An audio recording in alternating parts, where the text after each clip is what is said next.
우리가 관측하는 우주는 행성이나 항성, 그리고 수많은 은하를 포함하고 있는데요. 왜 그런 모습이 되었는지 생각해 보신 적 있으신가요? 이는 암흑물질의 공로가 크게 작용한 결과이지만 사실 시공 연속체의 아주 미세한 흔들림이 훨씬 더 중요한 역할을 했습니다. 여러분 안녕하세요. 어떻게 그런 일이 가능해진 걸까요? 여러분, 여기는 토픽입니다. 지금부터 전부 살펴보도록 하죠. 그럼 시작하겠습니다.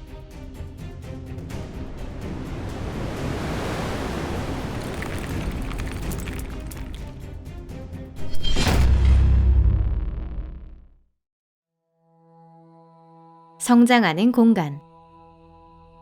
양자장의 밀도가 아주 조금 달랐던 것이 어떻게 거대한 은하 형성으로 이어졌는지 알아보기 전에 애초에 우주가 어떻게 탄생했는지 간단히 복습해 보겠습니다. 현대 우주 진화론에 따르면 우주는 빅뱅에 의해 태어났다고 하는데요. 빅뱅을 화학물질의 폭발 같은 것으로 상상하는 것은 옳지 않습니다. 원래 이 개념의 정확한 명칭은 동적 진화 모델 혹은 고온 고밀도 우주론입니다. 빅뱅 이론이라는 이름은 애초에 농담처럼 쓰인 표현이었는데 우연히 사람들 사이에서 굳어져 버렸다는 거예요.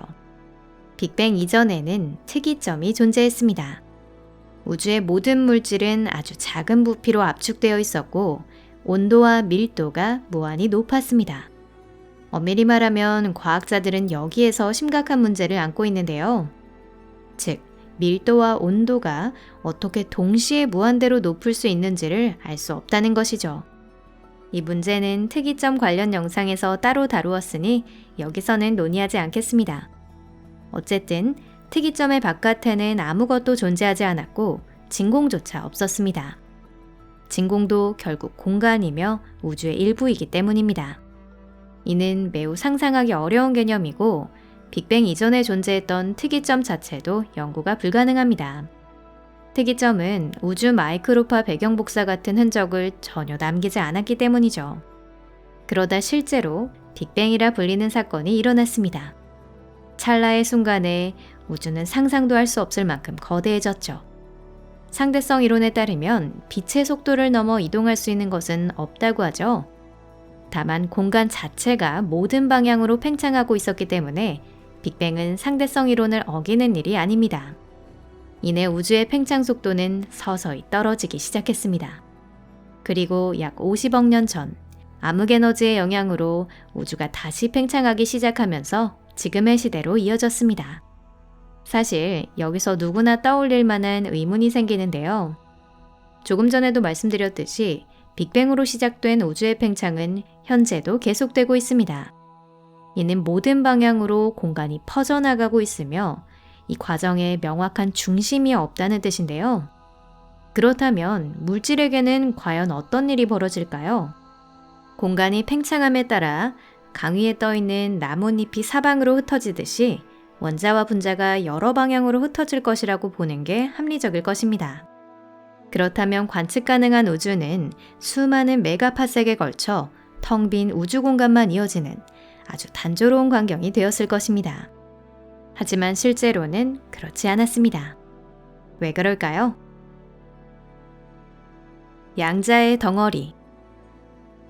우리가 던진 이 의문에 대한 답은 아마도 공간이 지닌 어떤 특성에 숨어 있을 가능성이 있습니다. 양자 물리학에 따르면 모든 공간은 장으로 간주됩니다. 장은 완전히 균일하지 않고 완전히 정지 상태가 되는 일도 불가능합니다. 하이젠베르크의 불확정성 원리에 어긋나기 때문이죠. 그래서 양자장 안에서는 국소적인 작은 소용돌이 또는 요동이 자연스레 발생하게 되는데요. 이를 영점 에너지라고 부르기도 합니다.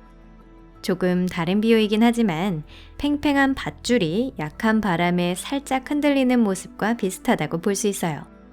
순수한 형태에서 양자요동은 영점 에너지를 지니고 있습니다. 원칙적으로 이런 흔들림이 생길 때 음전하를 띤 전자와 양전하를 띤 양전자가 쌍으로 태어납니다. 그 둘이 서로 만나면 즉시 소멸하며 생성될 때 사용된 에너지는 다시 진공으로 돌아가죠. 그런데 제가 방금 순수한 형태에서 라고 강조한 데에는 이유가 있습니다. 사실 우주에 존재하는 모든 것들은 상호 깊이 연결되어 있어서 어떤 과정도 다른 과정에 전혀 영향을 주지 않고 일어나지는 않기 때문입니다. 예를 들어 양자요동 때문에 블랙홀은 서서히 붕괴되기도 합니다. 사건의 지평선에서 입자쌍이 생겨나더라도 곧바로 쌍소멸이 일어나지는 않기 때문이죠. 그중 한 입자는 블랙홀 내부로 빨려 들어가고 다른 입자는 에너지를 훔쳐서 도망치듯 날아가 버리기 때문입니다. 이를 호킹 복사라고 합니다. 아이고, 그런데 또 이야기가 옆길로 샜네요. 어쨌든 우주가 엄청난 속도로 팽창하던 시절에도 요동은 계속 일어났습니다. 하지만 여기에는 흥미로운 특징이 있었어요. 공간이 꾸준히 팽창하면서 그 요동도 공간과 함께 크게 확대되었다는 사실입니다. 물론 아주 짧은 기간이긴 했지만 그 정도면 충분했습니다. 앞서도 말씀드렸듯이 우주의 어떤 과정도 완전히 독립적으로 일어나지는 않습니다. 이 요동은 이후 우리가 익숙하게 보게 될 물질을 이루는 소립자들의 영향을 주어 소립자를 정지 상태에서 해방시켰습니다. 이 과정은 도미노 쓰러뜨리기에 비유할 수 있어요. 후에 수조 개의 은하를 품게 될 관측 가능한 우주 전체를 구성하는 원시 물질은 태양계 정도의 작은 공간에 몰려 있었습니다. 소립자들은 매우 빽빽하게 배치되어 있었고 요동으로 어느 입자가 밀리면 곧바로 다른 입자와 부딪히면서 붙게 되었습니다. 이렇게 해서 얼룩, 붉은 등이 생겨났죠. 이 점은 우주 마이크로파 배경 복사 CMB에서 확실히 드러나며 다른 부분보다 배경 복사가 더 진한 영역이 관측됩니다. 이 시점에서 중력이 등장합니다. 사실 중력은 공간을 느리려는 힘보다 더 강력한데요. 먼 은하단에 속한 은하들은 엄청난 속도로 우리로부터 달아나듯 멀어지고 있지만 우리 은하의 별들이나 우리 은하단의 다른 은하들은 떨어져 나가지 않는 것도 바로 이 때문입니다. 중력은 공간의 팽창으로 인해 은하들이 서로 멀어지는 것을 막아줍니다. 그리고 우리 초은하단 밖에 있는 모든 천체는 시간이 지날수록 우주의 팽창에 따라 우리로부터 멀어져 사건의 지평선을 넘어 거의 보이지 않게 되겠지만 안드로메다 은하나 삼각형자리 은하, 그리고 그 밖에 가까운 은하들은 결코 우리의 시야에서 사라지지 않을 것이라는 설도 있습니다. 즉, 우주가 계속 팽창함에 따라 물질 덩어리들은 서로 멀어졌어도 덩어리 자체는 흩어지지 않았던 것입니다. 이러한 덩어리들이 훗날 은하나 은하단으로 성장하는 씨앗이 되었죠. 눈덩이.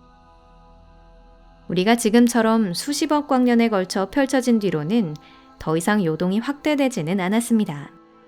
하지만 그렇다고 해서 요동이 사라진 것은 아니었죠. 물질 구름도 사라지지 않고 점차 질서를 형성하기 시작했습니다. 구름 내부에서 지금도 계속되고 있는 별 형성 프로세스가 시작되었습니다.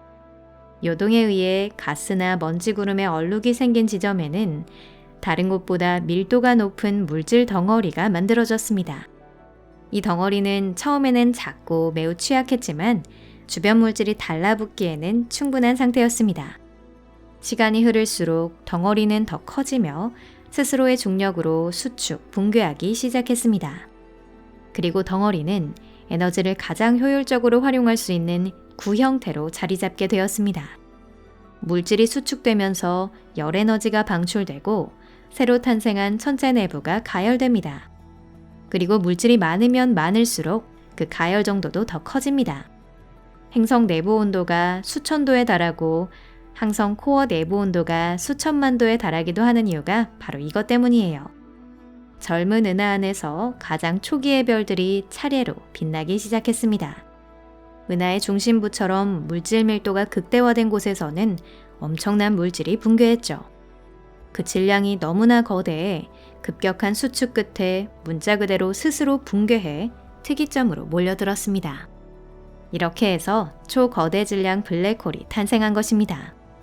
규모가 큰 은하에서는 이 블랙홀을 중심으로 모든 물질이 공전합니다. 중력의 영향으로 가스구름은 한층 더 불안정해졌고 그 결과 별 형성이 더욱 왕성하게 일어났습니다. 우주는 조금씩 지금과 같은 모습을 갖추게 됩니다. 아주 정밀한 장비로밖에 기록할 수 없는 양자장의 미세한 요동이 유발한 일련의 과정은 대략 이와 같았습니다. 물론 지금 말씀드린 것이 전부가 아니고 이 모델에도 아직 많은 문제가 남아있는데요. 예를 들면 암흑물질은 은하 원반에는 거의 없고 은하 주변에 거대한 헤일로를 만들고 있을 것이라 알려져 있습니다. 하지만 이번에는 그 부분을 다루지 않았습니다. 또한 수십억 광년에 걸쳐 이어지는 거대 규모 구조, 수많은 은하로 형성된 월이나 필라멘트가 어떻게 생겨났는지도 완전히 밝혀지지 않았습니다. 하지만 전체적인 모델 자체가 크게 변하진 않을 거예요. 이렇듯 사소한 원인이 엄청난 결과로 이어졌습니다. 이 영상이 마음에 드셨다면 좋아요를 눌러주시고 SNS에 공유해주시면 감사하겠습니다. 여러분 잘 부탁드립니다. 그럼 또 만나요. 안녕히 계세요.